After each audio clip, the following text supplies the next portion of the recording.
We're going to talk about peak performance today, and I think these two athletes, obviously not me, but Usain Bolt in the middle, fastest person on this planet, discounting Ben Johnson's illegal world record run, and Michael Phelps, the most winningest, if that's such a word, the most winningest Olympian with 18 gold medals. So does anyone know the second person who's won the second most gold medals on this planet? It is. It is. And how many gold medals? 16. It's 9 gold medals. So, very good though. So, Michael Phelps, 18. Mark Spitz is 9. And there's another Russian female gymnast in there as well. So I think these two represent high performance. Now, my background on the left side of the slide is the sports physio background, having worked at 3 Olympics, a number of elite sporting teams. And most of my examples today will be coming from the Olympics. Again, it's only my opinion, but peak performance to me is represented by the Olympics every 4 years, being able to perform on a given day and be the best in the world and achieve your potential and win a gold medal. I'm also going to pull some examples from other both sporting organisations and business organisations as well. I'm a sports physiotherapist, so before we begin, high performance starts with a warm-up. So can you put your drinks down? Everyone stand up for me. I want you to face me initially.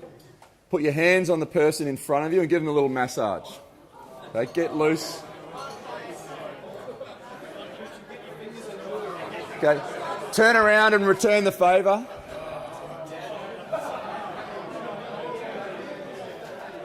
All right, take a seat.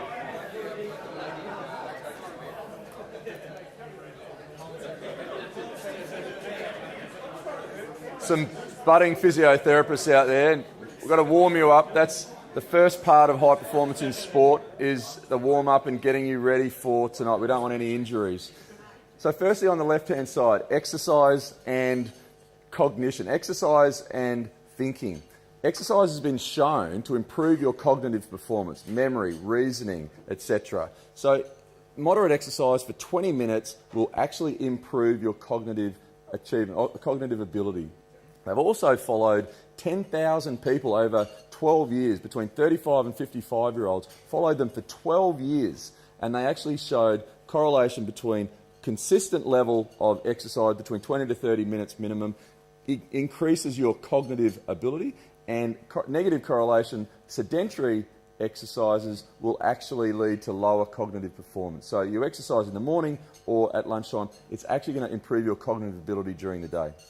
Clearly, exercise is the poly pill for immortality. And I heard a presentation a while back by a physician that said some people in the room, he was addressing the room I was in at the time, but some people in this room will actually live to 150.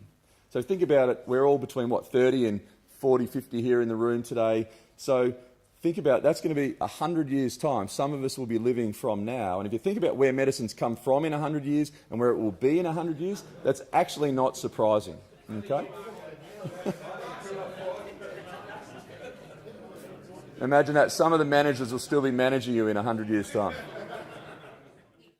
There's 8 characteristics that, in my experience working with a number of Olympic sports and Olympic athletes over 3 Olympic campaigns, working with Wallabies, Richmond, Broncos, etc., that these are 8 common characteristics that have been linked with high performance, in my opinion, across all of the athletes that achieve success. Now, Cathy Freeman had come off silver in Atlanta in 1996, and in 98 she was injured. And I was in the UK, and she was happy to see a friendly face, an Australian, and working through her injuries at the time. She'd actually strained her groin. Now, 400 metres, was her event. On the curve, you're running 2 100-metre curves. The angle of inclination is actually quite significant based on the centrifugal forces to stay upright.